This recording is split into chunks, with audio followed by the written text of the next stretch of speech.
Hello, everyone. Welcome to the Roundtable with Vienna White, episode 75. I'm your host, Millie Rouge from the band Vienna White from Edmonton, Canada. And this Roundtable is a YEG Music production. I'd like to introduce you to my other co-host slash host today, Marissa Kay, who makes up the other half of our band, Vienna White. So, Marissa, do you mind introducing the guests that we have on the show today? Yes. So we have Rani. Hi, everybody. We have Renata Garcia. Hi, how We are you? have Emma Callow Hi. and Bruno Green. Hey everyone. Beautiful. Welcome to the show, everyone, today. We're so happy to have you on today, and we're very excited to speak with musicians all over from Mexico. As you guys know, if you have been watching this show, we do like to interview artists from all over the world. So we're having lots of fun getting to meet all of these brand new, well, not brand new, but artists all over the world. So let's talk about musical journeys. I want our audience to learn a little bit more about each of you as musicians. So if you could tell us a little bit how you started in music and where you are now with your music, kind of how you've grown since then. So Bruno, can you start us off with telling us in about a minute or so your musical journey? Sure. I'm a singer-songwriter from Mexico City. I've been writing songs for 5 years or so, and I started releasing my own songs about 2 years ago. I started writing songs in English, then I switched to Spanish, and I'm releasing an EP in November. 4 songs, 2 will be in English and the other 2 in Spanish. Fantastic.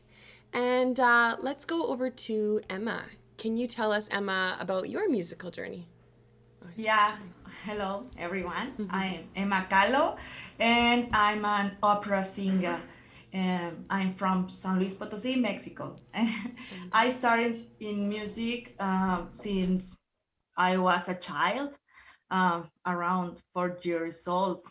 But I sang popular music, and all my family are musicians, from both my dad and my mom.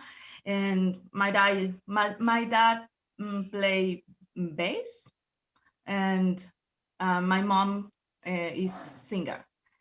I graduated as an industrial engineer, but I ever loved the music. Then I studied in opera, in lyric, classical music. Uh, I uh, Before the music was always a hobby, but I was lucky enough to be invited to participate in the La Voz Mexico, like The Voice in the US, and I of Televisa, um, 3 years old, yeah, ago, sorry, um, because well, um, they saw me in a viral video on Facebook, and then this in this moment, I singing opera, uh, singing this music professionally. Now I have an opera company and also work as a soloist and teach singing lessons. That's all. Well, that's very, very interesting. You've got a really extensive background. That's great to hear. Now, I know this might be a little bit confusing, but Ronnie, can you tell us about your musical journey? Yes. Okay. Okay, my name is Rani. I'm a singer, songwriter, multi-instrumentist, musician. I play guitar, piano, ukulele, drums. I make my own songs and I compose also. I have my solo project since 3 years ago, and my songs are like, I write about my experiences and social situations, and I like to give a message of reflections on my songs. I love different kind of music, and I like to mix different kind of genres in my music, like rock, pop, bossa nova, reggae, blues, and most of my songs also are written in Spanish, but I started to write in English too. And well, my roots, and whenever I can, I try to sing in Mexican music, like covers, like ranchero and something like that. I like to sing a lot on my roots. And I started to study formally since 18 years old with my dad. My dad is a musician. Rafael Hernandez is my teacher. And I'm also a singer. I sing opera singer also. That's my career, and I teach music. I teach singing too. I also was in The Voice the last year. It was amazing. It's a very exciting experience and emotional experience. And well, that's all I think. Yeah, I like to play guitar, the electric guitar, like jamming with musicians. So if you want to jam, it's better for me. It's good for me. Am I nervous? That's why I'm like talking like a robot. No worries. I actually, I think I looked up the Voice hashtag, and I think that's why I found two of you from the Voice, because I was like, oh, well, this is a for sure way that I'll know that they're musicians, because they were on the Voice. So thank you so much for sharing. It's so interesting to hear. And Renata, to kind of end us off here, can you tell us about your musical journey and how you got started with music? Yeah, well, I'm a violinist. I was classically trained since I was 6 years old. I live in Mexico City. Then I did my master's degree in Miami. That was very interesting because it changed a lot of my thinking, especially about music. When I finished my master's, I was tired of the classical world, and I was inspired to do all the other genres. So now I play reggaeton. I love it. It doesn't have anything to do like classical reggaeton. It's like opposite side. So yeah, now I'm trying to explore the violin in other perspectives. I wish I was on The Voice. I couldn't say that, but I wish I could sing. No, not yet. Yeah, but I'm actually taking classes of singing classes because I've always wanted to sing, but just my voice is terrible. But I realize everything is about training. So little by little, Absolutely. practically that's it. Wonderful. Fantastic. Reggaeton. I love it. Yes. So cool. All right. Well, thank you everyone for sharing. This kind of gives our audience an insight to who you guys are. So now we're going to jump into our questions. So again, if there's a question that really resonates with you, if you have a lot of experience with it, please feel free to jump in. And if you need us to repeat anything or slow down, just let us know. So our topic of today, of course, is music from Mexico. So we will be talking about all things Mexico and all things music. So we really want to hear your guys' experience because we know quite little about, of course, I visited Mexico. I know you have too, but it's not the same as living Not the same at all. and No. being a musician. So we have seen some representation of Mexican culture in popular media with movies like Coco, for example, that particularly focuses heavily on music. So we've actually discussed this before on our previous roundtables with like British musicians, Ukrainian musicians, about the impact of the country's influence on modern and contemporary music. So what my question is what impact do you think Mexican music has had on the global music scene? So all around the world, kind of in the music scene, what impact do you think Mexico has had on it so far? Who wants to go first? Just jump into it. Okay. Well, it's hard. Like when it comes to rock and pop, I think there's been a huge impact, but especially in Spain and Latin America. And internationally, I think people focus more or just think about Mexican music when they think of a mariachi band, for example, or music from the north of Mexico, which is called banda, which is very cliche, but it's like very traditional from the whole country, you know? But I think we have a lot of different genres developing here. We also have boleros, which are very traditional. and now there's like this fusion of a lot of independent artists that are like just mixing boleros with pop and maybe jazz, or maybe they'll use I don't know, an R&B structure for a song and mix it up with rock or a little blues guitar. You know, there's a lot of independent artists doing a lot of interesting things, but they're not impacting internationally. That's what I see. So more so they have an effect in Mexico, you would say? Sorry? So you would think, you kind of are saying they more so have an impact just on Mexico specifically? Yeah, locally. Okay, okay. Yeah, And exactly. Renata, you look like you're about to say something, so go ahead. Yeah, it's just continuing with Yeah, what Bruno absolutely. is saying. I think that he's right. Like it's only an impact in Mexico, unless it's mariachi or something more popular. Everything else, it kind of stays in Mexico. It's kind of sad because there's a lot of traditional, amazing music, like Huasteco. I don't know if you ever heard about it. It's super traditional, and it comes from like many years ago. So I don't know. It's a kind of a disappointment that it's not more. It's not popular in the world. Yeah, absolutely. Yeah, That's I think that Mexican music has a lot of impact internationally. Many traditional Mexican songs are internationally known, yeah. No.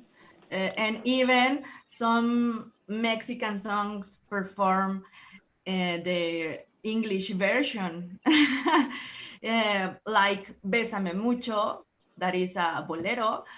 Mm, mm, their English version is Kiss Me a Lot. Te Quiero Dijiste, like Magic is the Moonlight, and many others. That the Mexican songs are translated, or there are English version of these songs. Yeah, Bésame Mucho is the second known Mexican song in the world, and is the most recorded song, like by artists like Frank Sinatra, Elvis Presley, Rani Conniff, Andrea Bocelli, the Beatles, Pedro Infante was written by Consuelo Velázquez. Also, La Bamba is a traditional Mexican song, but it's with an unknown author. And it belongs to a genre called Jarocho, Son Jarocho, here in Mexico. And it's very traditional. It was famous with the movie with, I forgot the name. I forgot the name of the movie, sorry. But yeah, and also with Disney, the Coco movie, it was very traditional around the world, and they get known to know our traditions. I'm nervous. I'm a little bit nervous.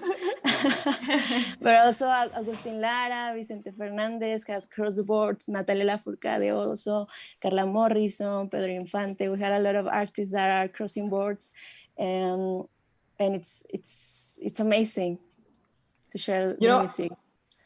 Talking about that, I think that in the last years, artists have been they're being more popular around the world. Yeah. I think it's because of YouTube and Spotify that it can be heard everywhere. So that's a good point. Yeah, the accessibility is a huge thing for sure. And it's funny that you bring up all these artist names. Also, just side note, I would love to hear you all just list as many beautiful Spanish names as you can, because oh my goodness, I just love hearing you guys say all those names. But like you mentioned before, like artists like the Beatles, how they've taken kind of influence, like Latin influence in their music. And we've seen a lot of styles borrow from Latin music. And I mean, like back in the early 2000s, we've seen artists like, you know, J-Lo, Ricky Martin, Enrique Iglesias, popularizing like this Latin style of music. Do you find Mexico draws inspiration from different cultures into your music, or do you find that it's a little bit more Mexico influences others? I think it's both ways. Yeah. Well, a for lot of example, musicians. Oh, sorry. yeah, go on, go You on. first. No, you first. Thanks. I mean, it depends on the genre, for sure. Like, if you're thinking about pop music or rock music, jazz, all these influences come from the US and England, probably, if you're thinking more of a different style of music, like right now it's very popular, especially in the independent scene, the pop alterlatino. You can find all these influences from pop, from jazz, from bossa nova, from Brazil. Maybe you'll find a reggaeton beat, all fusion together. So it really depends on the genre that you're listening to. It's definitely a mix of both. Well, and also what you said before about Ricky Martin and Shakira and those artists, a lot of artists come to Mexico and they get famous here because there's a lot of people and they take off their careers starting here in Mexico. And sometimes in their countries they doesn't get known, but they come here and everybody take off the success in their careers. So it's amazing.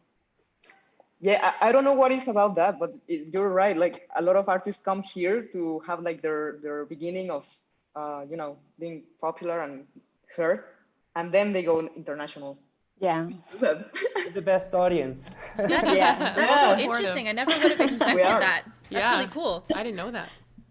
Yeah. So that actually brings up a good question that kind of leads to this.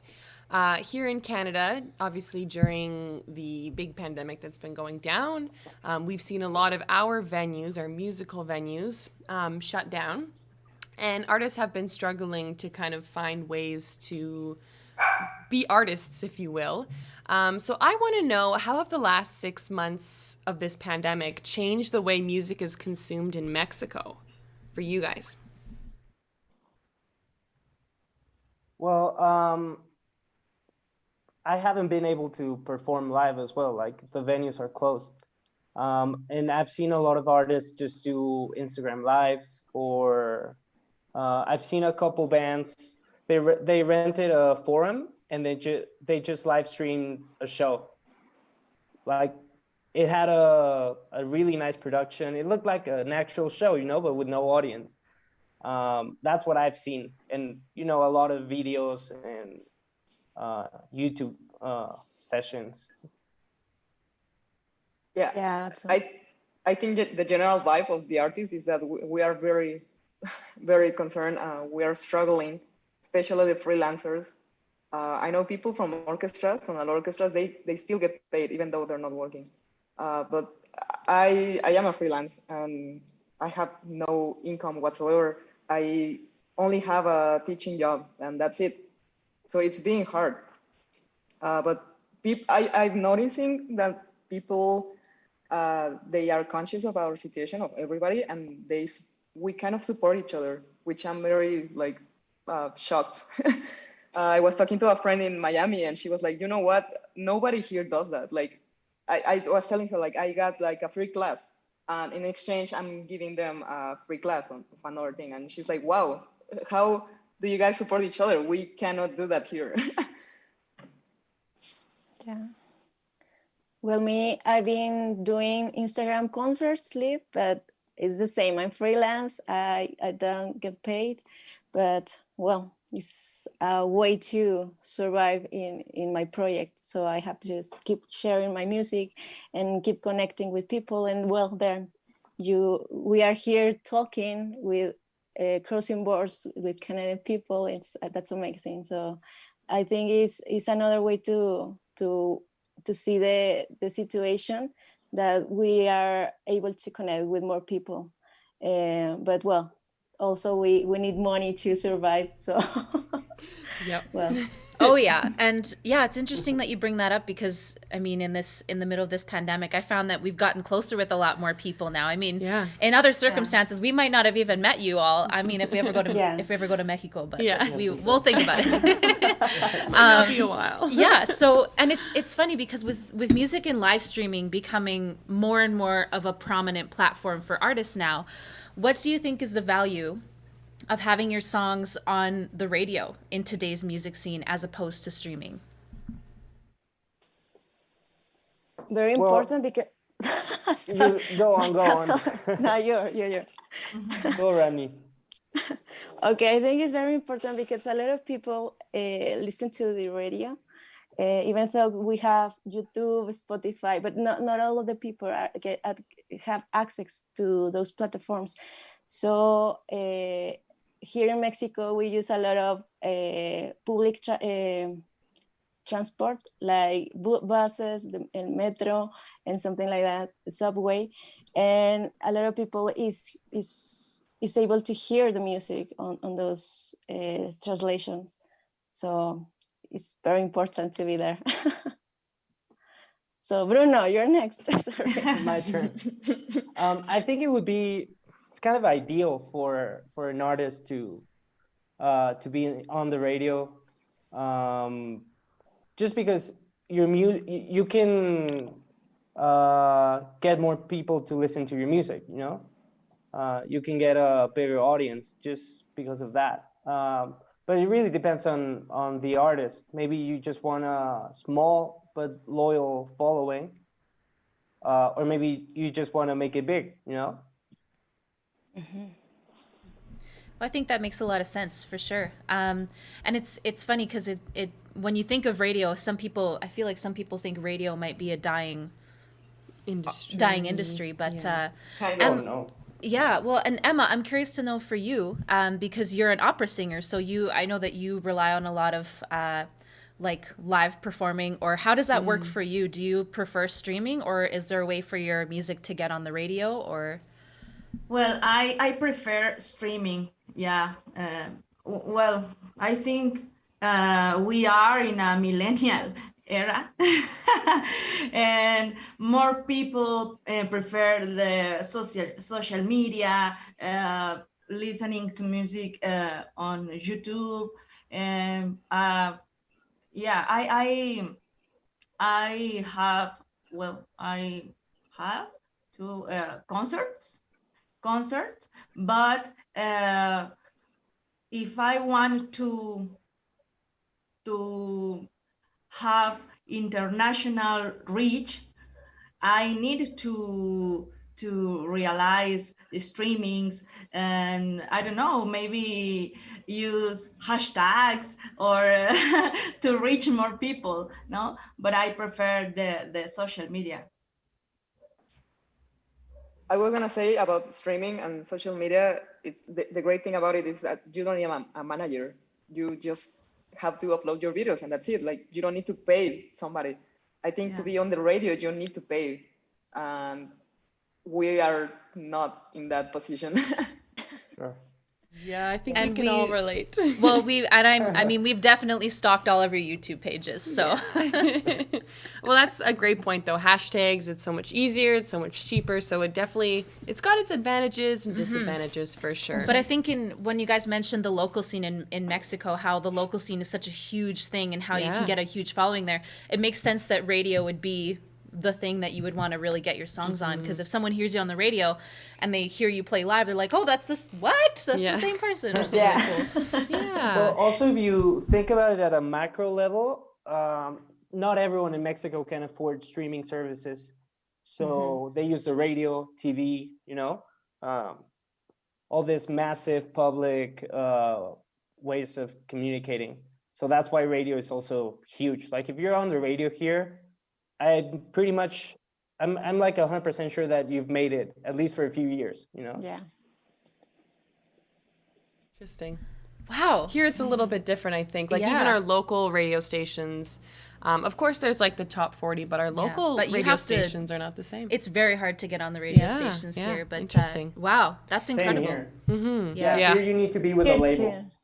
Yeah. with a big label. Yeah, that makes sense. Well, I've been I have been in the radio here in I'm from Zacatecas, Mexico, and it's a place where support artists. So I've been here in XAFM, and it's an important radio station, and also other local station like 91.5, something like that. So it's been amazing to be supported by my state. So Local That's radio really cool. stations it's are good great for that. to be there.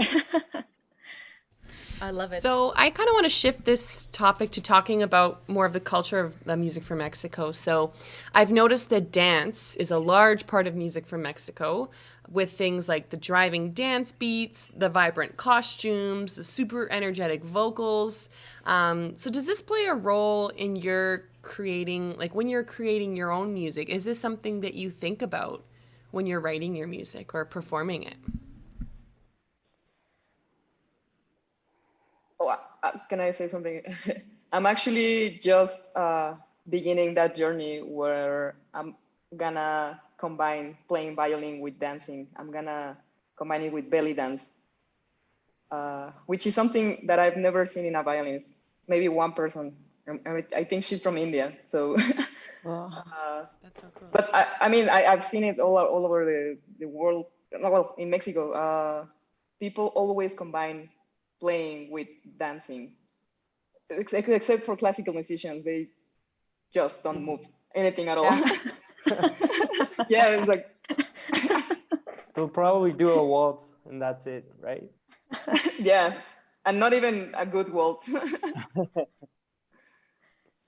Well, in my case, I'm focusing more like pop rock, so I don't use a lot of part of my music, but that's why I like to make covers of Mexican music.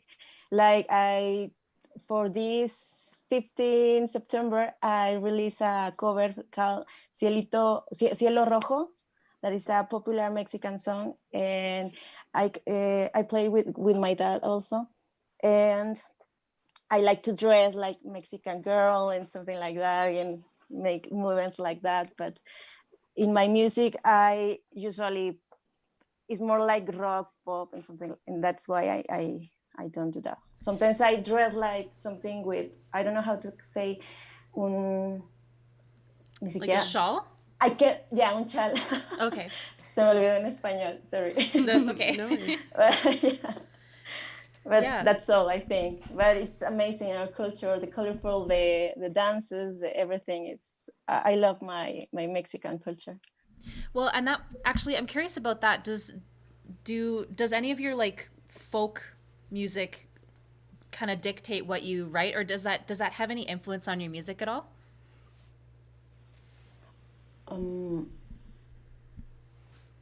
Like, can you repeat it, please? No, that's okay. So when you're creating music, do you ever find that you take inspiration from old traditional folk music, or is it all just a little bit more contemporary?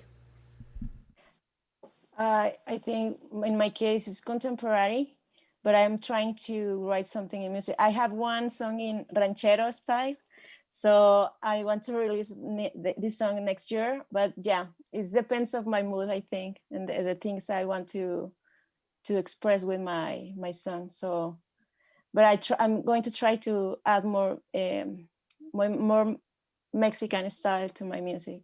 I think it's good.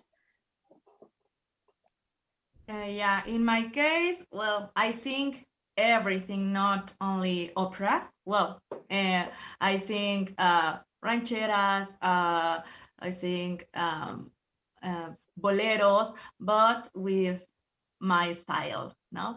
And sometimes I include contemporary dance or folk dance when I sing rancheras, for example, no? I love the culture, the colors, the costumes, the everything.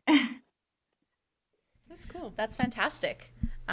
So in Canada here, we have a very difficult climate to Mexico. Honestly, I wish I could live in Mexico. It's very nice there. It's very opposite in temperature. It's about to get very cold here in Canada. And it's sometimes in the cold climate, it's really hard to get people out to live shows. And I mean, right now it's also very hard.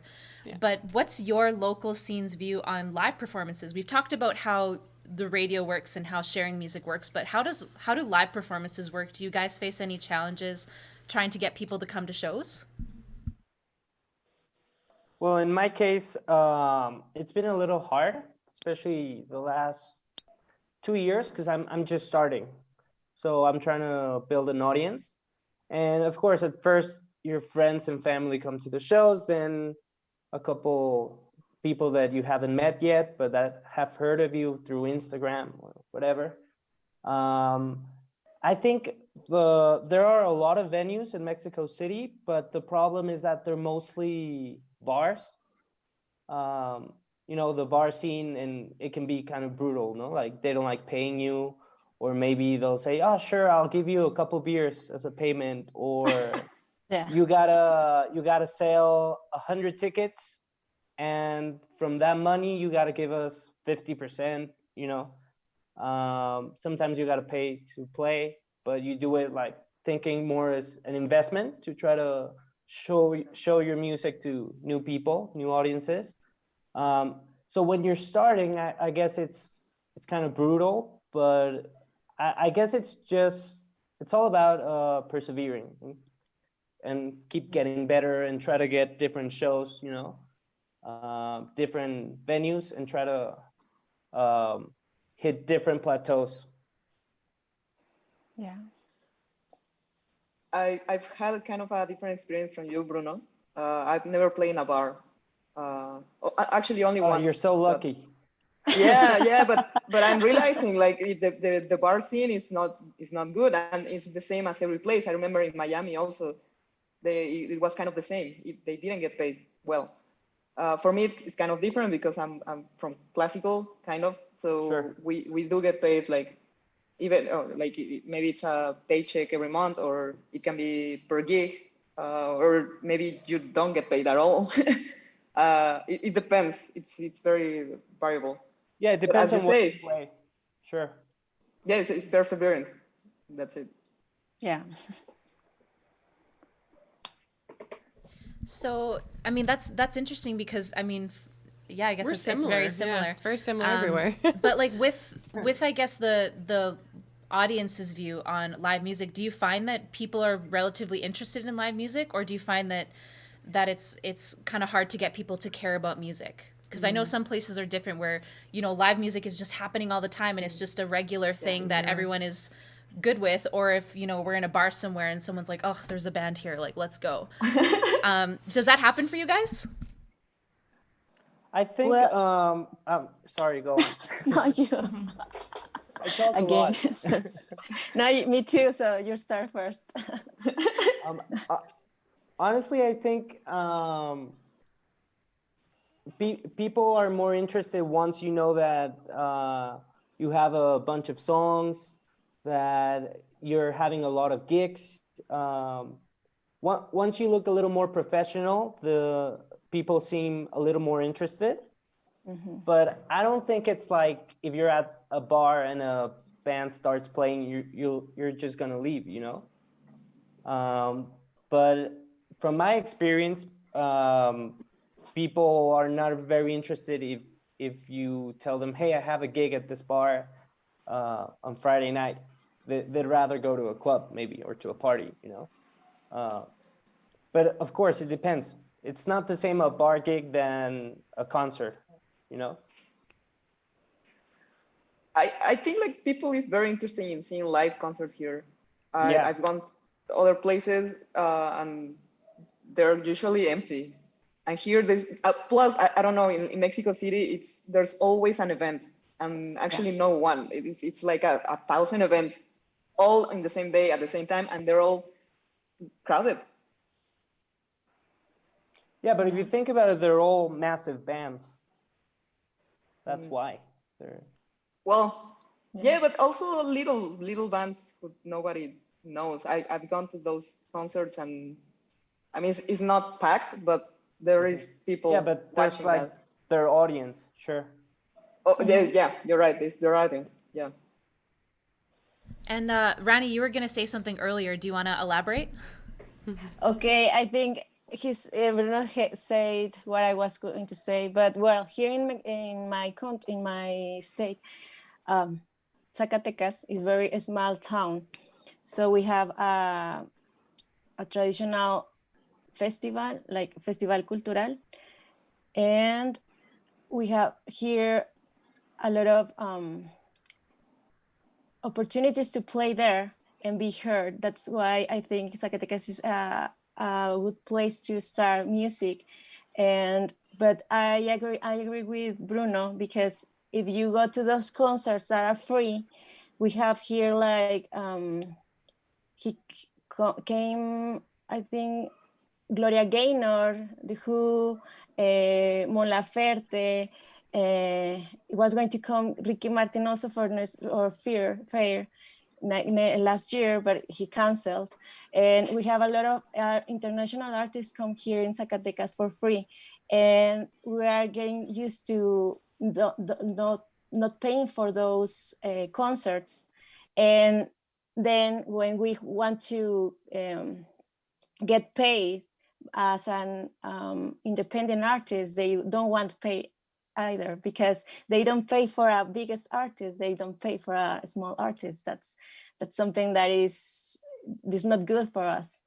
But So is it more of just they don't really have an interest in like original music? Is there more interest in like covers or like playing maybe Yeah. more folk music, or like if you have to actually go, like what's the general idea like? Well, I think we are getting used to have free concerts, and with a lot of high quality concerts,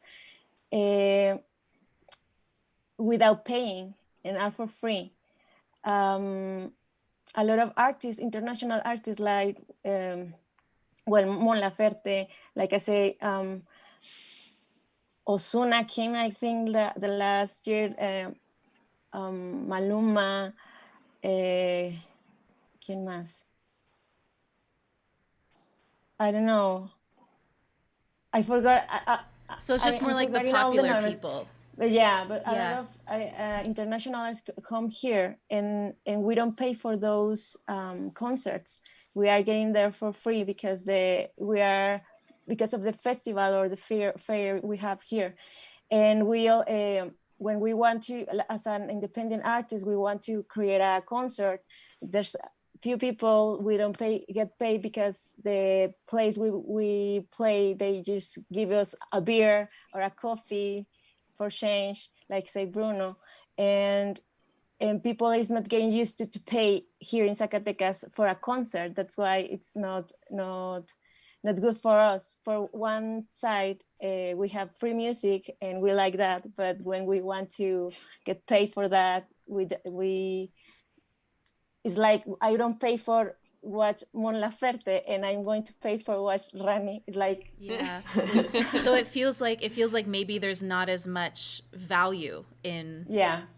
Wow. live music or local Well, music. and that's interesting too, because I know for Emma and Yeah. Renata, you guys have more of the sit down paid audience to come see Yeah. you. So Yeah. For example, yeah. I'm sorry.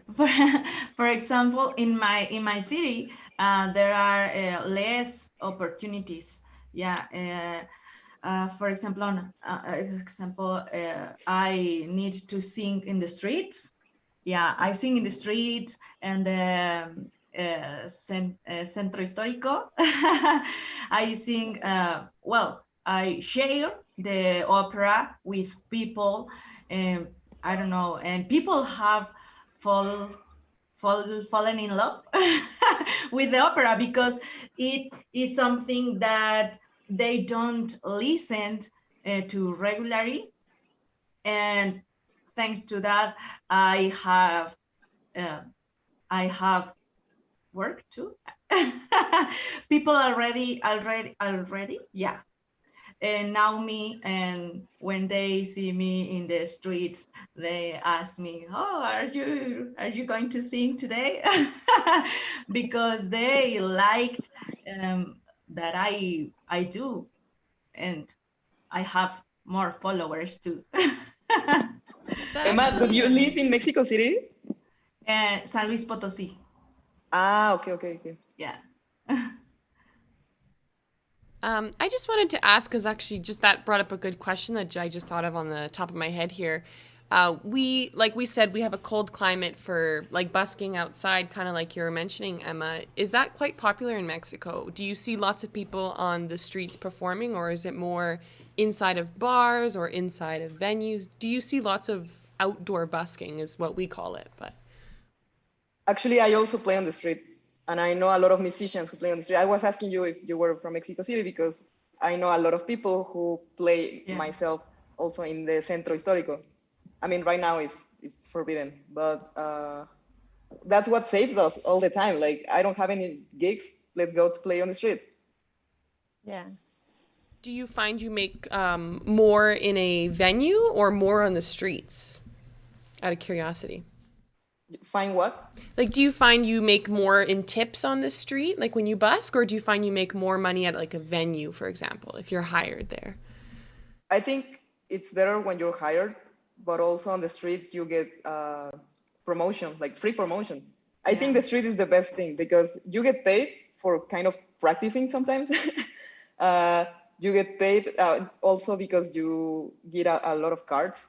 And also I put my Instagram right there, so people just follow me on social media. So it's like a lot of stuff for free, and actually you get paid for that. So, and also one very important thing, I kind of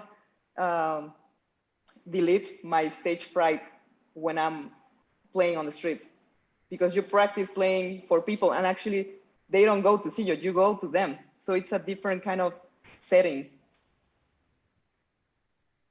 Yeah. Yeah, that's so cool. And I mean, I know when I go places and I see music on the street, I'm more likely to go up and buy a CD if they're right there rather than, and or like I remember I've always followed people on Instagram when I see them playing in the street. I'm like, "Hey, you're really good." Followed. So Same that's here. yeah, that's really cool. So now, since we've been talking about playing around the city in kind of different places, where would you guys go personally to hear some really, really good local music that maybe tourists normally wouldn't experience in your city? That's a good one. Let me think. I know a place called Cinco, which is on the downtown in El Centro. It's like an underground bar where they play mostly jazz, but they play like fusion and like very weird stuff. I like that bar, and it's pretty cheap. There's this place called Jazzatlan in Mexico City. Also, They play really cool jazz. And we used to have this other place called Caradura in La Condesa. And well, they shut it down, but it had really good live performances from independent artists that live in the city. Pata Negra also is a very good place. Yes. La Condesa. Right next to it, yeah. Yeah. Oh, good. I really wanted to know because I'm always curious to see these different places Yeah. that you don't see when you just get there. So thank you for those recommendations. Yeah. Sounds like we need to go downtown. It definitely sounds like we need to go downtown. the good music. Yeah. That's the same for us too. We're mostly downtown is where you find our local music scene. So that's good to know. Or live streaming on Twitch. Yeah. Now, we've talked a lot about like playing and where to play and everything like that, but I want to talk about success. So every musician has a different definition of success. So whether that be your Beyonce or whether that be you just like playing in local venues. So I want to know, how do you guys measure success? And at what point in your career will you feel like you've, as they say, like made it? You finally made it. When do you think, or what kind of elements do you think get you to that point?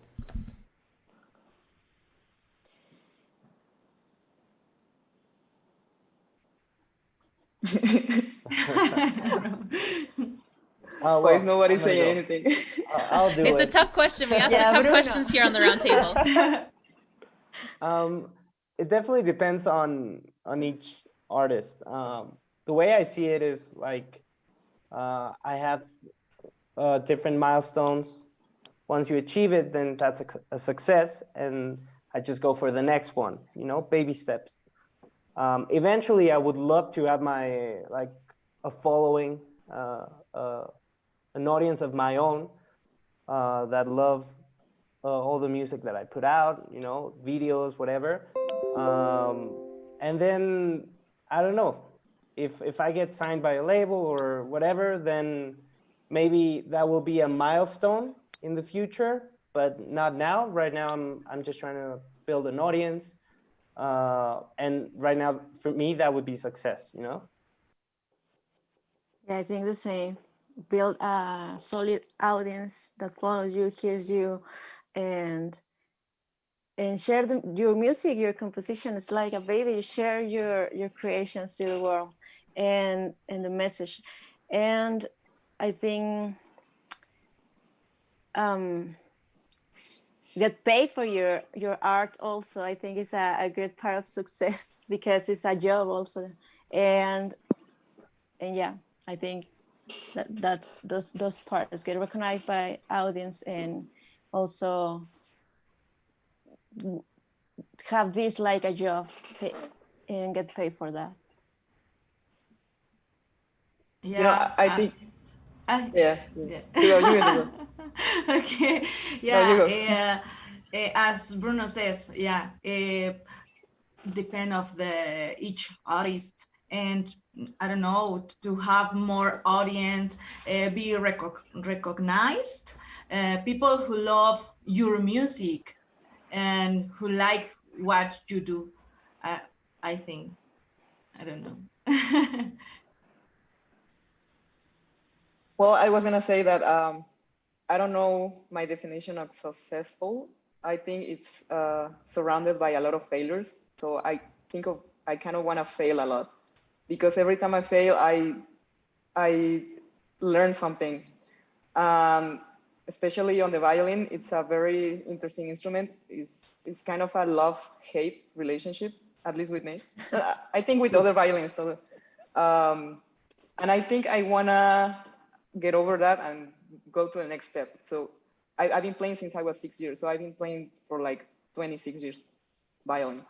It's my life, and I still feel that I don't know it yet. Like I still feel like I need to know it better. So I think for me to be successful, I wanna know the best as I can the violin and make it like intern, like organically. I don't wanna feel it like something else that is outside my body. I want it to feel like if it was another extension of my body. So that for me would be success. Yeah, I like the idea of surrounding yourself with people who fail and feeling like you have a really solid connection to your instrument. And yeah, it's interesting because everyone has a different definition of Yeah. success. So I'm always curious to hear. I think yeah, being recognized, having music be your job. I think it's interesting that some people will say I want to be Beyonce, and other people will be like I just want 100 really good fans. And I think that's amazing. Well, I know that we personally both hope to see you all get to where you want to go. And Bruno, I like how you talked about milestones of like, well, I'm successful when I hit this milestone, and then it's to the next milestone, and then the next one. I think that's a really really cool way of putting it. And Yeah, it's a process. You just gotta enjoy it, you know. Yeah. yeah, you're absolutely correct. And actually, to finish off this roundtable, Millie and I really like to help our younger audience with informative advice on becoming a musician. And we can really only speak from a Canadian perspective. And we were wondering, what advice would you guys have to offer for any young musicians in Mexico who want to start a music career? You repeat the question, please? Absolutely. So, what advice would you give to any young artists starting off in Mexico? If they wanted to start a music career in Mexico, what advice would you give to those people? So this is the part where we curse. Yes. But in Spanish. in Spanish. No, I don't know. I will tell them it's a hard career. Sorry. I will tell you it's a hard career, but if that's what you want to do and that's what your heart is telling you, keep going. It's not going to be easy.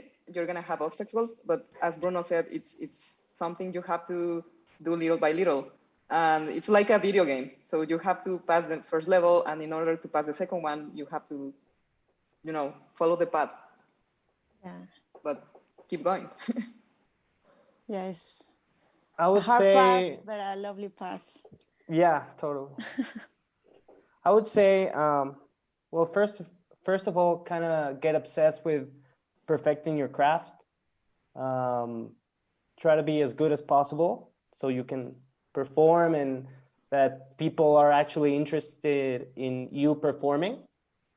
Be good at what you do. Also, develop your own style. Play whatever you like. Listen to a lot of music. I would also say get obsessed with knowing your local scene. Listen to all the local bands that you can. See what works for them. See what doesn't work for them. Check out what they're doing on social media. Also marketing wise, try to get that understanding on how the industry works. On a macro level, but also at a micro. So I think maybe you want to be successful at a micro level first and then try to grow macro, and enjoy the process, have fun. I don't know. Maybe I would tell them to have discipline and to be consistent, and above all, have to have passion for what they do. Yeah, that's it can be very easy to forget passion when you're doing music as a full-time career. I know a lot of musicians I've talked to, they don't play music anymore. I say, why? They're like, cause I hate it now. But see, we all laugh, but we're also crying because it's very true. I would also say being authentic is crucial. I'm sorry. Yeah. Yeah. Be yourself. That's all. We can't hear you. I can hear. Sorry. Sorry. I That was was gonna say, my fault. I was gonna say people can absolutely see through it. If you're not being authentic, people can catch that in a second. So I think that's great advice. And yeah, so thank you for sharing that. We've reached the end of our show. So thank you all so much for coming on. We're gonna sign everybody out. So Bruno, let's start with you. Can you sign yourself up for us? Sure. Well, first of all, thank you for the invite. It was really nice from you, and I love the conversation. You can find all my music on streaming services. You can find me as Bruno Green. I'm releasing an EP on November. I'm hoping November 13th, but that's not confirmed yet. And you can find me on Instagram as Bruno Green Music. Fantastic. And Emma, can you sign yourself out and tell our audience where they can find you on social media? Yeah, thank you. Thanks for inviting me. And well, you can find me on Instagram like emma.calo, and on Facebook like Emma Calo Soprano, YouTube Emma Calo Soprano, and Twitter Emma Calo. Thank you. Thank you. And Ronnie. Well, thank you so much for having me here. I was a little nervous, and I told you, I think, before. And well, you can find me on Instagram as Rani Music MX, Facebook Rani Music MX Oficial, YouTube Rani Music MX, Twitter Rani_ Music MX, and my web rani.com. That's all. And also on all the streaming platforms like Spotify, Deezer, iTunes like as Rani. Fantastic. Perfect. And Renata. Nice. Well, thank you so much for the opportunity of making this call. As you say, we kind of are connecting as we have never before. So thank you so much, Vienna White. Also, Bruno, Emma, and Rani, it was very, very interesting to know you, and Thank you. I'm for sure gonna follow you.